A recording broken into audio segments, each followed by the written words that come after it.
할렐루야. 오늘 말씀을 전하기 전에 우리 할렐루야 찬양대에서 찬양을 하셨는데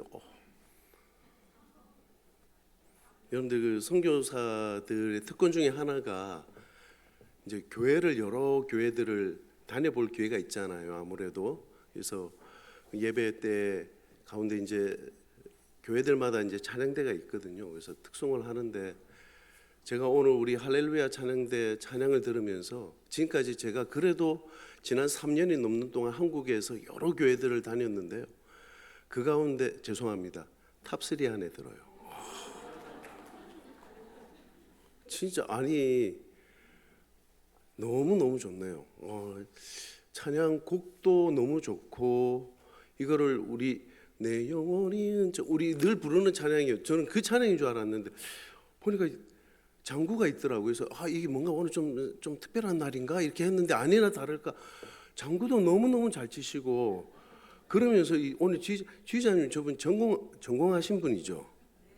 그래 역시 제가 그래도 보는 눈이 있다니까요. 듣는 귀가 있고 그러니까 너무너무 보고만 있어도 은혜가 되는 거 있죠. 지휘자의 지휘만 봐도 은혜가 되는. 그리고 제가 앞에서 찬양하시는 분도 이렇게 계속 유심히 봤거든요. 이분들이 표정이 얼마나 진지하고 또 얼굴이 얼마나 밝은지 우리 하나님께 영광의 박수 한번 올려드리기 원합니다.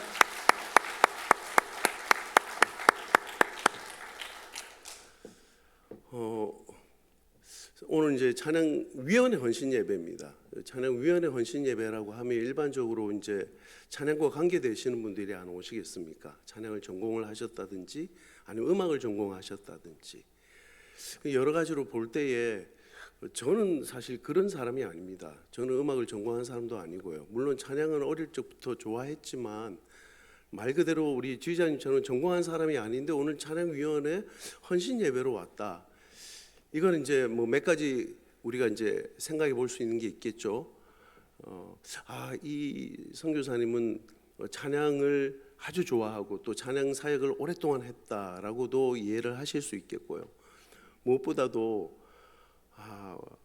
담임 목사님이 정말 사랑하시는 선교사구나.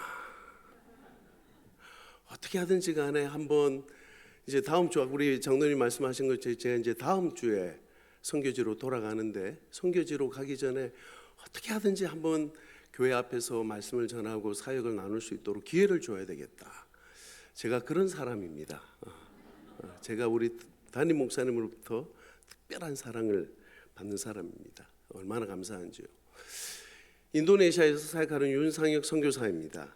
무엇보다도 오늘 이렇게 귀한 자리에 불러주셔서 말씀도 전하고 또 사역도 나눌 수 있는 기회를 주신 우리 김성호 담임 목사님과 금호교회 당회 그리고 온 성도님들께 감사를 드립니다. 아울러 지금까지 저희의 선교 사역을 위해서 기도와 사랑으로 동력해 주신 것 특별히 감사를 드리고 우리 송정구역 너무 감사를 드립니다. 지난 18년간의 선교 사역을 돌아보며 저 개인적으로나 가정적으로 또 사역적으로 왜 어려움이 없었겠습니까? 하지만 그 모든 시간들을 견디고 이겨낼 수 있었던 비결이 있다면 그것은 바로 우리 금호교회 성도님들의 강력한 기도. 어떤 기도라고요? 강력한 기도. 그냥 기도가 아니라 강력한 기도와 넘치는 사랑. 무슨 사랑이라고요? 넘치는 사랑. 저는 우리 금호교회의 이 강력한 기도와 또한 넘치는 사랑 때문이었으리라 믿습니다. 아멘입니까? 아멘. 선교사들의 선교사역이 주님 오시는 그날까지 포기할 수 없듯이 우리 금호교회의 선교사역도 주님 오시는 그날까지 중단 없이 나가기를 주님의 이름으로 축복합니다. 저희는 인도네시아 특별히 그 가운데에 수마트라라는 섬이 있는데요. 그 섬 북쪽에서 살면서 그곳에서 학교를 세웠습니다. 학교를 통한 사역을 하고요. 또한 아울러 교회들 없는 지역에 교회를 세워가는 교회 개척 사역을 감당하고 있습니다. 여러분들 보통 선교사들이 선교사로 헌신하며 하는 기도가 있지 않습니까? 뭐라고 기도합니까? 하나님, 이제 저희는 주의 일을 감당할 테니 주님께서는 저희의 일을 담당해 주세요. 이렇게 기도를 하는 것입니다. 저희들도 그렇게 기도를 하면서 선교지로 나갔습니다. 그러나 저희 가정에 기다리고 있었던 것은 장밋빛깔의 열매도 아니고 또 다른 사람들의 칭찬과 인정도 아니었습니다. 도리어 이전에는 경험하지 못했던, 아니 이전에는 생각도 못했던 크고 작은 시련과 어려움들이 찾아왔습니다. 사실 선교 사역을 하다 보면 재정의 어려움도 겪게 되고요, 또 사람들과의 관계 속에서 오는 그런 아픔들도 있지만 그 모든 것은 선교 사역 가운데 감당해야 될, 선교사라면은 어쩌면 당연히 감당해야 될 일들이라고 여겼습니다. 그러나 가족들, 특별히 선교사 부모를 따라서 선교지까지 왔던 자녀들, 이 자녀들이 어려움을 겪는 모습을 보는 것은 선교사이면서도 아울러 부모로서 참 견디기 힘든 일이었습니다. 특별히 저희 딸은 인도네시아에서뿐만 아니라 한국에서도조차 그 병명을 정확하게 알지 못하는 그런 어려운 병을 가지고 오랫동안 아팠습니다. 2015년 저희들은 그전에는 자카르타, 인도네시아의 수도죠. 그 자카르타에서 신학교 교수 사역을 하고 또 저희 신학교 안에서 대학교회가 있었는데 그 대학교회를 맡아서 현지인들을 가르치는 그런 사역을 하다가 2015년도 자카르타에서 좀 더 깊은 곳으로, 좀 더 열악한 곳으로 가고자 하는 마음으로 저희들은 수마트라라는 섬으로 가게 되었고, 저희의 자녀들은 그때 기숙사가 있는 학교로 보내었습니다. 그때 저희 딸이 중학교 3학년 나이였습니다. 그런데 기숙사 학교로 갔던 제 딸이 건강에 무슨 문제라도 생긴 듯 계속 학교 생활을 하는 가운데 구토를 하는 것입니다. 하루에도 여러 번 구토를 하고 수업 시간에도 화장실에 막, 여러분들 구토기가 막 올라오면 어떻습니까? 선생님 손 딱 들고 허락받고, 선생님 제가 지금 구토할 것 같은데 허락해 주세요, 화장실 가고 있습니다, 이렇게 얘기 안 하잖아요. 수업을 그냥 하고 있는데 갑자기 뭐 그런 느낌이 오면 그냥 튀어나가는 것입니다. 수업 시간에 앞에 선생님이 가르치고 있는데도 그냥 튀어나가는 거예요. 왜냐하면 교실에서 할 수는 없으니까요. 그러다 보니까 저희 아이는 학교에서 뭐 이런 일로 인해서 문제아가 되었습니다. 여러 번 학교에서 하루에도 몇 번씩 토하니 어느새 체중도 10kg 이상 빠졌습니다. 아이를 데리고 인도네시아에 있는 이 병원 저 병원들을 다니면서 검사도 해보았지만 원인을 찾지 못했고, 결국 한국에 와서 여러 병원들을 다녀봤지만 특별한 이상을 발견하지 못하였습니다. 결국 학교에서는 저희 딸에게 휴학을 보냈습니다. 학교에서 생각해 볼 때에 걱정이 되는 거죠. 왜냐하면 구토만 한 것이 아니라 아이가 여러 번 실신을 했거든요. 학교에서 실신을 하는데 혹 실신을 하다가 쓰러지다가 어디 학교에 모서리라도 있어서 거기에 부딪혀서 문제가 생기면 그 책임을 학교가 진다 생각하니까 걱정이 된 거예요. 하루는 저희 부모를 불러서 학교에서 담당자 교장 선생님이 이렇게 얘기하는 거예요. 이 아이를 휴학을 시키든지 아니면 학교를 보내고 싶으면, 여러분들 오토바이 헬멧 있잖아요. 이 헬멧을 씌워서 학교를 보내라는 거예요. 말이 안 되는 거죠. 한참 사춘기인 아이에게 하루 종일 학교에서 헬멧을 쓰고 어떻게 공부를 합니까? 그래서 결국 저희는 이 아이 학교 다니는 것을 멈추었습니다. 그러던 딸이 갑자기 한 달 사이에 10번 이상 실신을 한 적도 있었습니다. 참으로 기가 막힌 노릇 아닙니까? 그러던 2017년 11월에 어느 날 저희들이 차를 타고 아이들이 살고 있는 그 기숙학교는 아주 산골이었거든요. 산 속에 있는 데인데 거기에서 차를 타고 1시간 이상 가면은 좀 큰 도시가 있었고 그 도시에 큰 병원이 있었는데 그 병원에서 검사를 하는데요, 현지 의사 선생님이 아이의 심장에 무슨 문제가 있는 것 같다고 하면서 어쩌면은 수술을 해야 될지도 모르겠다라는 거예요. 급한 이야기를 듣고 한국 본부에 전화를 했고, 본부에서는 그렇다면 아이와 엄마는 한국에 와서 한국에 있는 병원에서 다시 검사를 받고 어쩌면은 수술을 해야 된다면 한국에서 수술을 하도록 하세요라고 이야기를 해줬습니다. 물론 저는 그때 계속 인도네시아에 남아서 저는 이제 사역을 하는 것이죠. 그러던 며칠 후에 아내로부터 전화가 왔어요. 그날 저녁에 울면서 아내가 이야기를 하는데, 그날 이제 아이 병원에 이제 입원을 시키고, 입원을 하면은 수술하기 전에 이제 검사를 여러 가지를 하잖아요. 그 중에 하나가 엑스레이인데, 엑스레이 검사를 마치고 나서 의사 선생님이 엑스레이 사진을 보여주면서 이렇게 얘기하더라는 거예요. 아니, 아이가 이 지경이 될 때까지 부모로서 뭐 하고 있었냐는 거예요. 선교사면 다냐고. 아이가 이렇게, 아이의 심장 크기가 이전에도 그 병원에서 검사를 한 적이 있었거든요. 심장 크기가 이전보다 거의 2배로 커졌다는 거예요. 깜짝 놀랐습니다. 그러다 보니까 심장에 연결되어 있는 그 혈관을 이제 심장이 커지면서 눌러서 아이가 그러면은 실신을 했던 것이 아닌가, 이런 얘기를 하는 거예요. 그러면서 선교사 부모면 다냐고, 선교사 부모가 돼가지고 아이가 이 지경이 될 때까지 도대체 뭐 하고 있었냐면서 그렇게 야단을 치더라는 거예요. 미안한 마음도 들고 부끄러운 마음도 들고, 그래서 아내와 통화를 하는데 아내가 계속 어떻게 해야 될지 걱정이 아마 앞섰던 것 같습니다. 인도네시아에 있는 제가 어떻게 해줄 수 있는 게 없잖아요. 하나님 앞에 기도하고 제가 아는 많은 분들에게 기도를 요청을 했었습니다.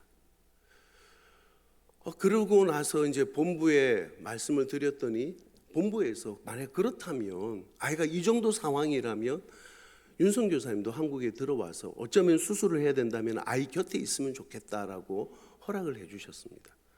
그래서 급하게 한국에 들어와서 병원에 도착해 보니까요, 아이가 침대에 누워 있는데, 누워 있는 딸아이를 보면서 제 마음이 미어지는 거죠. 무너지는 거죠. 제가 아이에게 해줄 수 있는 말은 한마디밖에 없었어요. 미안하다. 미안해. 그냥 미안한 마음밖에 없었습니다. 그런데 그런 딸아이에게 기적이 일어났습니다. 할렐루야. 수술을 하기로 되어 있던 며칠 전에, 여러분들 원래 그 병원에 입원해서 수술하려면은 한 번 엑스레이 검사 찍고 끝나는 게 아니잖아요. 며칠 이제 몇 번 한단 말이죠. 그날 아침에 엑스레이를 또 찍은 거예요. 그랬는데 엑스레이 찍은 사진을 보고 의사 선생님이 저희를 또 부른 거예요. 부모님 저희들을 불렀습니다. 그리고 이 두 가지의 사진을 보면서 얘기를 하는데 고개를 갸우뚱하는 거예요. 뭐라고 하냐면, 여러분 들어보십시오. 이 사진은 제 딸아이가 처음에 입원해 왔을 때 찍었던, 쉽게 말해서 심장 크기가 2배 정도 커졌던 그 엑스레이 사진이라고 하면서, 이 사진은 오늘 아침 방문제 찍은 사진인데, 이 사진에는 분명히 2배 정도 커졌는데 며칠 사이에 오늘 찍은 사진을 보니까 아이의 심장 크기가 노말이 됐다는 거예요. 노말이 무슨 말입니까? 정상이 됐다는 거예요. 정상이. 할렐루야. 의사 선생님이, 우리 하나님께 영광의 박수 한번 올려드릴까요? 아멘, 아멘. 그렇죠. 그렇습니다. 근데 의사 선생님이 뭐라고 얘기하신 줄 아십니까? 더 기가 막힌 거예요. 뭐라 하냐면, 본인이 생각할 때 이 첫 번째 사진이 저희 딸아이의 사진이 아닌 것 같다는 거예요. 말이 안 되는 얘기죠. 어떻게 이런 얘기를 할 수 있었을까요? 제가 곰곰이 생각해 보니까 의사 선생님으로서 무슨 의학적 소견을 줘야 될 것 같은데, 근데 뭐라고 할 말이 없는 거예요. 며칠 사이에 자신이 해줬던 처방은 이런 결과가 있을 거라고는 기대를 못했던 거죠. 그러니까 부모에게 뭐라고 의학적 소견을 내줘야 되는 의사로서 말은 해줘야 되겠는데 할 말이 없으니까 그냥 했던 말이, 첫 번째 이 사진은 딸아이 사진이 아닌 것 같다는 그런 얘기를 합니다. 여러분, 우리 그런 얘기 할 필요 없잖아요. 우리는 사실 그때 한마디면 되는 것 아닙니까? 무슨 말입니까? 하나님이 하셨어요. 할렐루야. 하나님이 하셨어요. 저는 그 한마디면 되거든요. 다른 말 필요 없거든요. 할렐루야. 선교사님, 하나님이 하셨어요. 오늘 이 시간에도 그 기적의 하나님이 우리 가운데 역사하시는 줄 믿습니다. 오늘도 우리의 신원을 들으시고 우리의 기도의 단식을 들으시고 응답하시는 하나님께서 오늘 말씀 가운데, 예배 가운데, 찬양 가운데 일하시고 역사하실 줄 믿습니다. 근데 문제는 그렇게 아무 조치가 없어요. 왜냐하면 노말이 됐으니까, 정상이 됐으니까 병원에서 다른 조치를 못 해주는 거예요. 더 이상 입원도 못하고 그냥 인도네시아로 다시 돌아갈 수밖에 없었습니다. 근데 문제는 뭐예요? 인도네시아에 돌아왔는데 노말이 됐으면 끝나야 되잖아요. 근데 여전히 딸아이가 인도네시아 오니까 또 토하는 거예요. 또 토하니까 음식을 안 먹잖아요. 먹기 싫어하잖아요. 음식도 안 먹고 잠도 못 자고. 그러니 얼마나 하루하루가 고되고 힘들까요? 짜증을 엄청 내는 거예요. 여러분들, 아침에 저희들이 일어나며 하는 인사가 뭐였냐면, 어제는 몇 시간 잤어. 이게 늘 인사였어. 그러면 짜증을 내면서 1시간, 2시간 잠을 못 자는 거예요. 그러니 체중이 빠질 수밖에 없죠. 그러면서 하루에도 여러 번 실신을 하는 것입니다. 제 눈앞에서도 실신하는 모습을 제가 본 적이 있어요. 정말 기가 막히는 거예요. 물론 감사하게 다시 깨어나긴 했지만 의사 선생님이 뭐랬냐면, 그렇게 실신하다가 부정맥이 들어오면 그냥 그 자리에서 세상을 떠나는 거라고, 죽는 거라고 그렇게 얘기를 하더라고요. 아이는 계속 상황이 달라지질 않습니다. 특별한 조치를 취하지도 못한 채, 문제는 그렇게 몸이 아프니까요, 감정적으로 그 한참 예민한 사춘기 때 몸이 아프니까 감정이 안 좋은 거예요. 그러면서 영적으로도 바닥을 치는 것입니다. 나중에는 저희들을 향해서 얘기합니다. 엄마 아빠가 선교사지 내가 무슨 선교사냐고. 하나님은 살아계시지도 않고 하나님은 사랑의 하나님도 아니라는 거예요. 왜냐하면 자기가 생각해 볼 때 하나님이 살아계시고 하나님이 사랑이라면 왜 내가 이런 일들을 겪어야 되는지 나는 이해를 못하겠다는 거예요. 하나님이 사랑인데 왜 우리 아빠 우리 엄마는 선교사 때문에 선교 활동 때문에 이 인도네시아 왔는데, 그리고 그 부모를 따라서 내가 여기 온 것밖에 없는데 내가 도대체 무슨 잘못을 했길래 이런 어려움을 겪어야 되냐면서, 하나님은 살아계시지도 않고 하나님은 사랑의 하나님도 아니라는 거예요. 그러면서 이렇게 얘기합니다. 엄마 아빠는 엄마 아빠의 하나님을 믿으세요. 저는 제 신을 찾을게요. 기가 잘 오르시죠. 목사 딸이, 선교사 딸이 엄마 아빠한테 그런 얘기를 하는 것입니다. 자기 딸도 제대로 살리지 못한 채 무슨 우리가 선교사라고, 내가 무슨 선교사라고, 이 선교지에서 선교 사역을 하나, 선교 사역을 중단해야 되는 것은 아니고 포기해야 되는 것은 아닌가 하나님께 묻고 또 물으면서 며칠을 울면서 기도하였습니다. 어쩌면 나는 처음부터 선교사로 부름을 받은 그럴 만한 사람이 아니었는지도 모르는데, 내가 그냥 억지로 내 고집에 따라서 선교지에 나온 것은 아닌지 스스로 얼마나 낙심이 되었는지 모릅니다. 그렇게 한없이 지쳐있던, 낙심되었던 저에게 하나님께서는 그분의 방법으로 큰 위로를 주셨습니다. 그게 뭐냐면 그게 찬양이었습니다. 여러분도 혹시 이 찬양 아시나요? 마음이 지쳐서 기도할 수 없고 눈물이 빗물처럼 흘러내릴 때 누군가 널 위하여 누군가 기도하네. 내가 홀로 외로워서 마음이 무너질 때 누군가 널 위해 기도하네.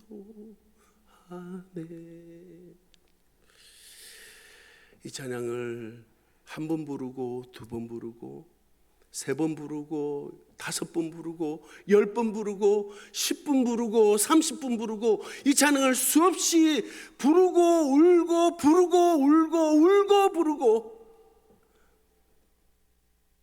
그러면서 그래 지금도 이 시간에 누군가 우리를 위해서 기도하시는 분들이 있을 거야. 우리를 위해서 기도하고 계시는 분들이 있을 거야. 사랑하는 성도 여러분, 사랑하는 금호교회 성도 여러분, 이 시간 여러분들에게 간절한 마음으로 부탁드리는 것은 여러분 선교사들을 위해서 기도하는 것을 포기하지 말아 주십시오. 선교사들을 위해서 기도하는 것을 포기하지 말아 주십시오. 여러분, 제가 오늘 교회 와서 주보를 봤거든요. 주보를 보니까 우리 금호교회에서 협력하는 교회들, 선교사들 그리고 단체들 해가지고 여러분 다 아시죠? 여기에 어느 선교사님 어느 지역에 있다는 게 딱 나와 있잖아요. 물론 저희의 이름도 여기 있어요. 얼마나 감사한지. 그런데요, 여러분들 여기 있는 분들 가운데 어쩌면 여러분들 이름도 잘 모르고요, 얼굴도 기억이 나지 않는 분들이 있을 수 있어요. 이 선교사님, 내가 우리 교회가 후원하는 선교사님이 맞나? 어쩌면 여기 있는 분들 가운데 아직 이 자리에 한 번도 오지 못한 채 그저 선교제에서 사역을 하고 계시는 분들이 있을 수 있습니다. 그럼에도 불구하고 저희들은 얼굴도 잘 기억이 안 나고 이름도 낯설은 그런 선교사라 할지라도 여러분, 선교사들을 위해서 기도하는 것을 포기하지 말아 주십시오.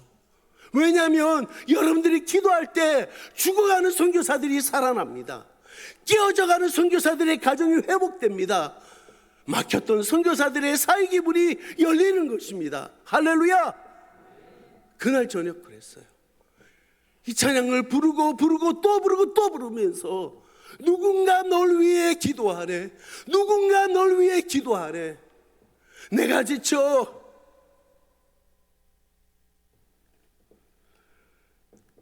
마음이 무너질 때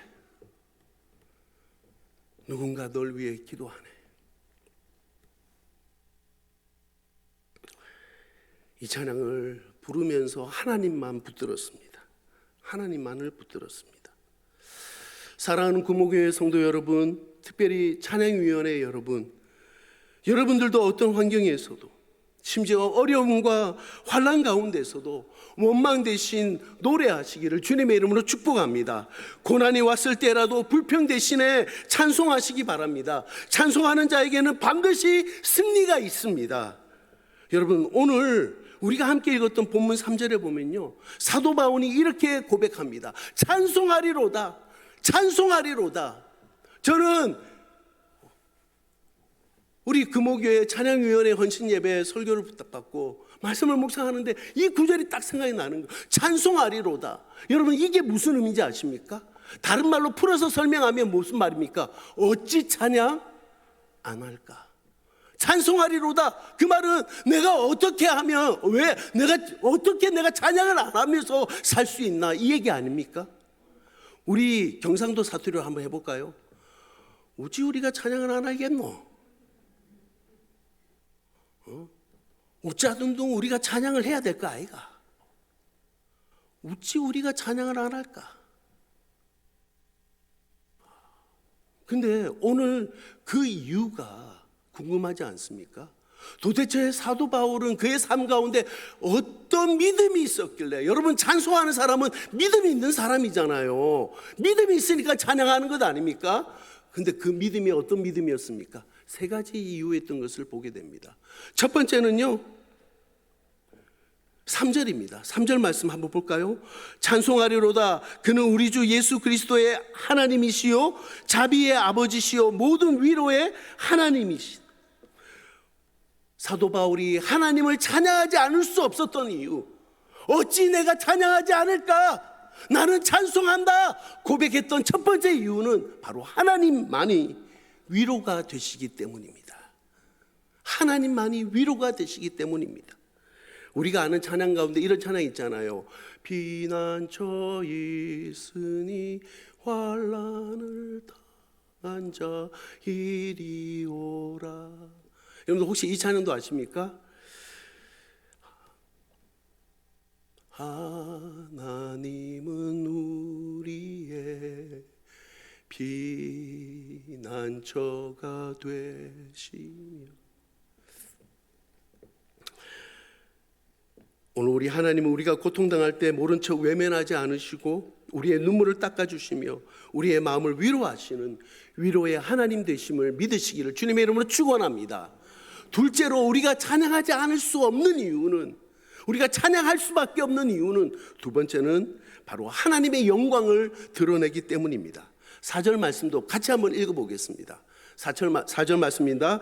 우리의 모든 환난 중에서 우리를 위로하사 우리로 하여금 하나님께 받은 위로로서 모든 환난 중에 있는 자들을 능히 위로하게 하시는 이시로다. 아멘. 왜 하나님이 우리를 위로하신다고요? 우리로 하여금 모든 환난 중에 있는 자들을 능히 위로하게 함으로 그것이 하나님께 뭐가 된다고요? 영광이 된다라고 말씀하고 있습니다. 이게 하나님의 뜻이에요. 이게 하나님의 소원입니다. 여러분, 우리의 찬양 가운데에 위로받을 자들이 위로를 받는 줄 믿습니다. 때로는 어려운 가운데, 역경 가운데, 고난 가운데도 우리가 찬양하는 것을 멈추지 않을 때 우리의 찬양 가운데 그 모습과 그 노래를 통하여 사람들이 위로를 받아요. 그리고 그 위로받은 그분들이 하나님께 영광을 돌리는 것입니다.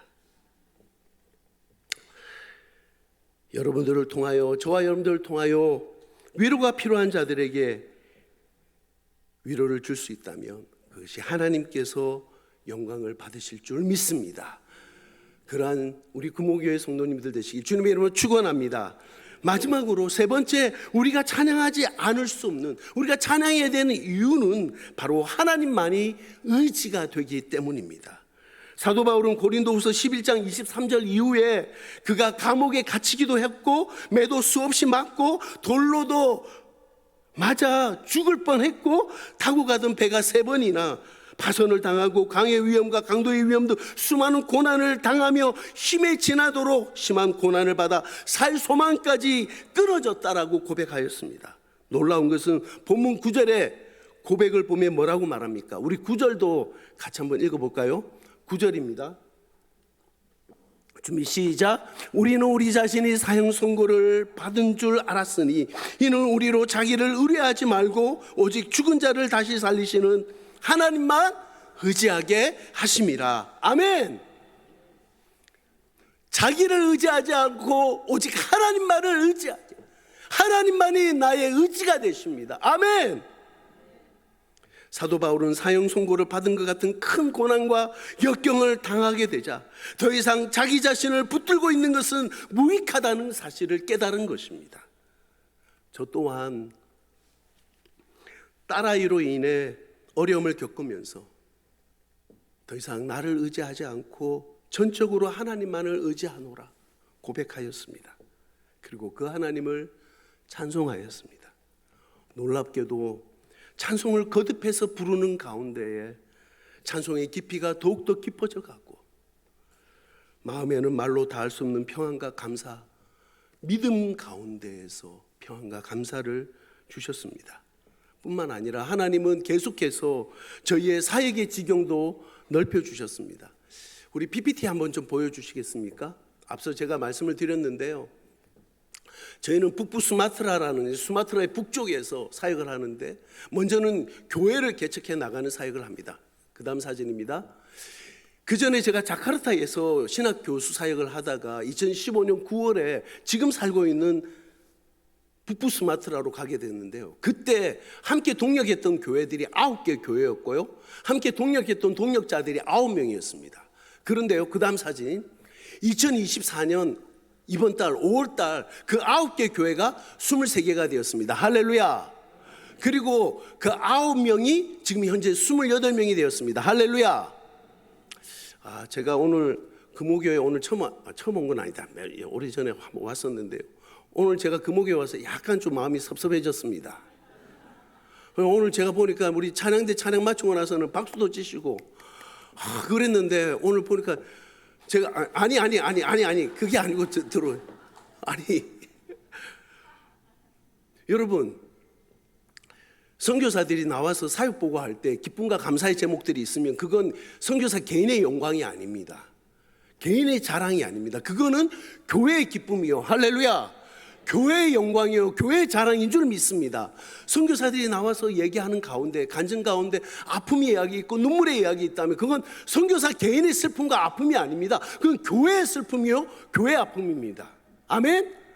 저는 오늘 제가 9개 교회에서 23개가 되었습니다. 할렐루야 하면 우리 여기 있는 성도님들이 아멘 하면 여기 막 예배당 하면 들썩할 줄 알았거든요. 우리 다시 한번 합시다. 그래서 앞에 들었던 것은 안 들었던 걸로 하고 하는데 9개에서 23개가 되었습니다. 할렐루야 하면 아멘 하고 9명에서 28명이 되었습니다. 할렐루야 하면 아멘 또 한번 크게 하는 겁니다. 되시겠죠? 됐습니까? 자, 그리고 앞에 거는 우리가 안 들은 걸로 하는 겁니다. 슬라이드도 빨리 돌려주셔야죠. 그전 걸로.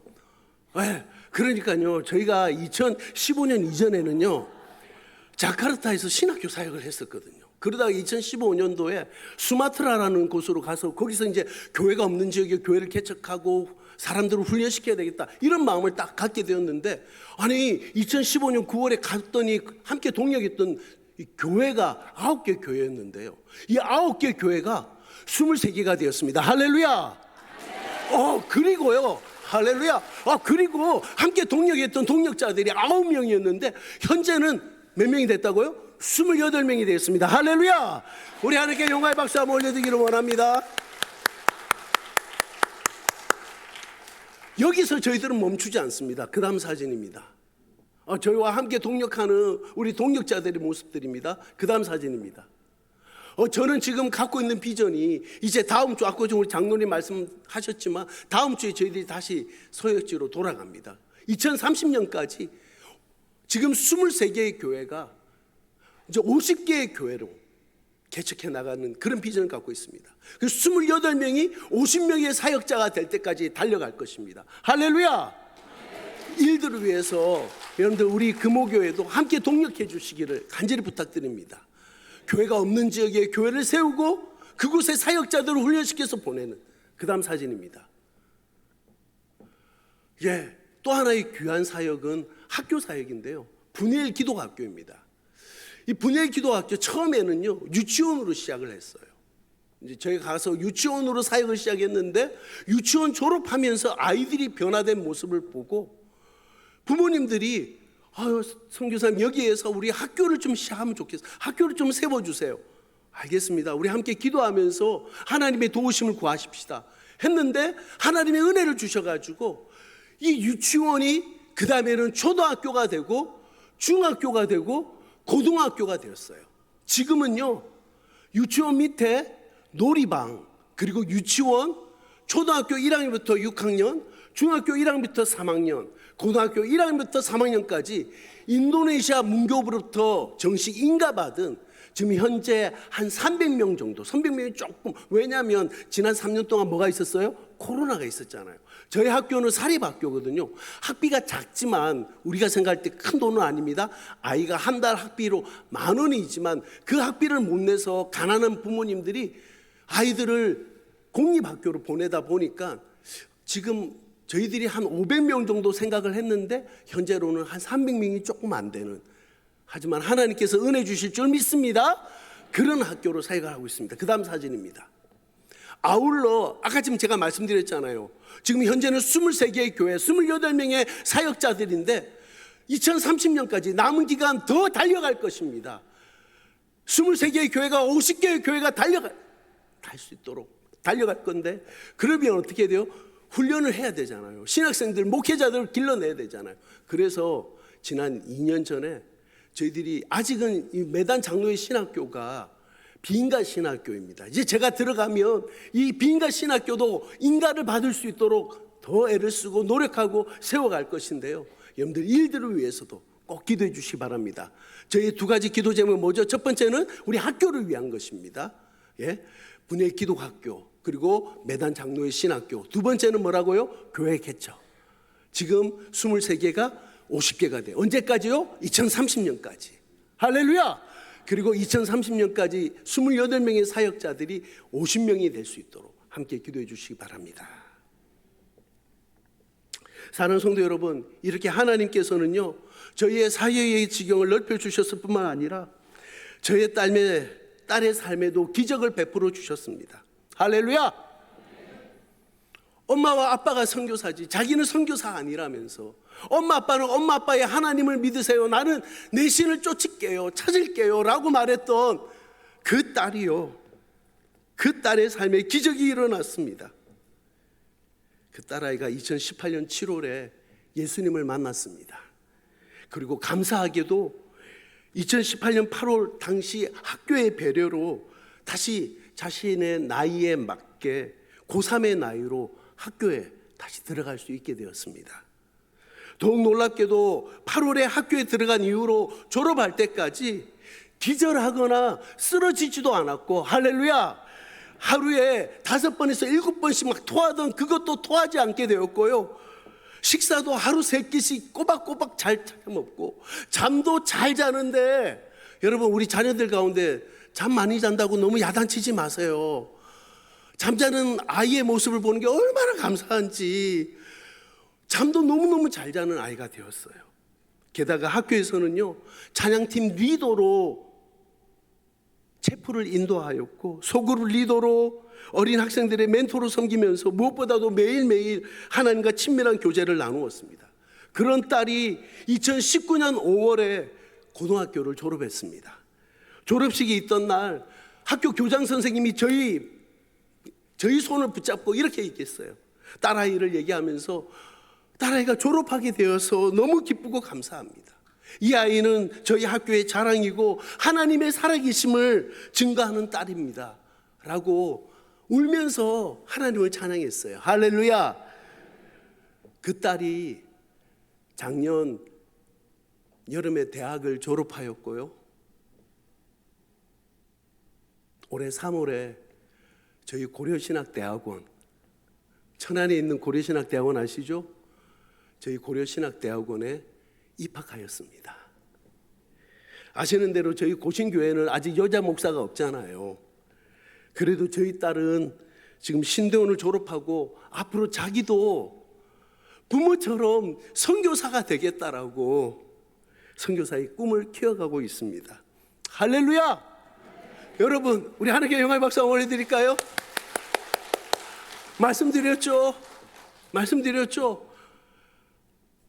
하나님은 살아계시지 않는다고, 하나님은 사랑이 아니라고, 엄마 아빠는 엄마 아빠의 하나님을 믿으라고, 나는 내 신을 찾을 거라고 했던 그 딸이 예수님을 만나고 변화되어서 몸의 병도 고침을 받고, 할렐루야, 의사도 고치지 못했던 그 병을 하나님이 고쳐주셨고, 뿐만 아니라 그 딸의 인생을 하나님이 바꾸셨는데, 이 아이가 부모처럼 선교사가 되겠다라고 저희 고려신학대학원에 지금 1학년에 공부하고, 헬라어 히브리어 열심히 공부하고 있어요. 이러니 어찌 찬양 안 할 수 있을까요? 할렐루야. 그때 오직 하나님만이 위로가 되십니다. 오직 하나님만이 의지가 되십니다. 이제 제가 좋아하는 이야기 하나로 들려드리고 말씀을 정리하겠습니다. 전쟁 속에서 남겨진 아름다운 두 친구의 우정 이야기입니다. 두 친구는요, 같은 마을에서 태어나서 같은 마을에서 자라서 나중에 전쟁에도 같이 참여하게 되었는데요, 그 전쟁에서 이 한 친구가 정찰을 나가게 됐는데, 그 소대가 같이 정찰을 나가게 됐는데 그만 적들에게 포위를 당하게 됐어요. 그리고 들킨 이 친구가 있는 부대에 적들이 포탄을 쏘아대게, 멀리서 보고 있던 다른 친구가 적들에게 포위가 되어 있는 이 친구, 정찰 나가다가 그 친구의 모습을 보게 되었는데 피를 흘리고 있는 것 같아요. 그쪽으로 포탄이 쏟아지니까 아마 피를 흘리고 있는 것, 다친 것 같습니다. 여기 있던 아군 기지에 있던 이 친구가 어찌할 바를 몰라요. 왜요? 친구가 지금 피를 흘리고 있으니까 가서 빨리 도와줘야 되겠다는 마음에 안절부절하고 있습니다. 그러자 옆에 있던 소대장이 이 친구의 손을 딱 잡습니다. 뭐라고 말할까요? 가지마. 너도 가면 너도 죽을 수 있어. 너도 죽어. 가지마. 야단을 칩니다. 그러니 이 친구도 지금 막 어쩔 줄 몰라요.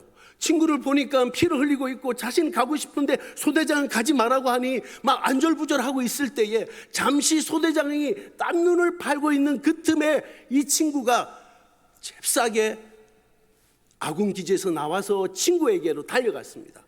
그리고 그 포탄이 쏟아지는 가운데에 친구를 등에 업고 아군 기지로 돌아왔습니다. 돌아오는 가운데 이 친구도 부상을 당했어요. 자신의 등에 업고 있던 그 친구, 부상당했던 친구, 여러분 살았을까요? 죽었을까요? 그럼 여기서 또 다른 질문. 우리 금호교회 성도님들은 그 친구가 살았으면 좋겠습니까? 죽었으면 좋겠습니까? 살았으면 좋겠죠. 근데 안타깝게 그 친구가 죽었습니다. 이미 자신의 등에 업고 있던 그 친구 돌아와 보니 자신도 상처를 입었지만 그 친구는 이미 세상을 떠난 것입니다. 세상을 떠난 그 친구를 보면서 지금 이 소대장이 엄청 야단을 치는 거예요. 봐! 너 왜 내 말을 듣지 않니? 너까지 죽을 뻔했잖아. 내가 너보고 가지 말라고 그렇게 얘기했는데 왜 너는 그 친구에게 갔니? 너까지 가다가 너까지 죽을 뻔했잖아. 그럴 때 이 친구가 했던 말이 이렇습니다. 소대장님, 제가 소대장님의 말씀을 듣지 않은 것은 정말 잘못한 것입니다. 정말 죄송합니다. 근데 소대장님, 제가 그 친구에게 갔을 때 그 친구는 아직 죽지 않았습니다. 그리고 제가 그 친구에게 갔을 때 그 친구가 저에게 들려줬던 한마디가 있었습니다. 그래? 뭐라고 말했나? 그 친구가 저에게 이렇게 얘기했습니다. 친구야, 나는 내가 내게 올 줄 알았어. 친구야, 나는 내가 나에게 올 줄을 알았어.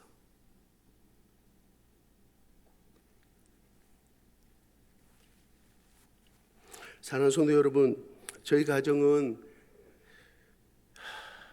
다음 주에 이제 저희를 기다리는 인도네시아로 돌아갑니다. 지난 한 3년 반 정도 한국에서 저희 고신총회 세계 선교위원회 선교회 행정국장으로 본부 행정국장으로 사역하는 동안 뭐라고 말할 수 없을 만큼 참 편안하고 기쁘고 감사한 시간들을 보냈습니다. 여러분들 밤늦게 다녀도 우리 한국만큼 안전한 나라 없잖아요. 그리고 거기에다가 여러분들 아세요? 로켓 프레시라고, 예? 아시죠? 아니 밤에 냉장고를 열어보니까 계란이 없어요. 두부가 없어요. 그래서 그거를 딱 시켰거든요. 그 다음날 새벽에 문 열어보니까 집 앞에 딱 있는 나라. 이게 우리나라 아닙니까? 이렇게 편안한 나라, 이렇게 편리한 나라가 우리나라 아니에요. 저희도 그 3년 동안 이런 편안함과 편리함을 누렸습니다. 무엇보다도 사랑하는 부모님, 형제들, 친구들이 있습니다. 저희 부모님 참 믿음이 좋으신 권사님이시고 한데 이제 저희들이 선교지로 간다 하니까 저희에게 이런 말씀을 하시는 거예요. 윤성 교사, 예, 또 다시 가야 되겠지.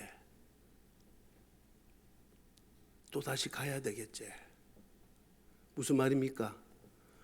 부모로서 내 마음은 너희가 안 갔으면 좋겠는데, 그냥 내 곁에 있었으면 좋겠는데, 그냥 옆에 같이 살지 않고 다른 곳에 있어도 그냥 한국에 같이 있었으면 좋겠는데, 그래도 너 선교사로 또 가야 되겠지. 그런 말을 들을 때 참 마음이 많이 무겁습니다. 그리고 저는 작년 4월에 부정맥 시술을 한번 했고요.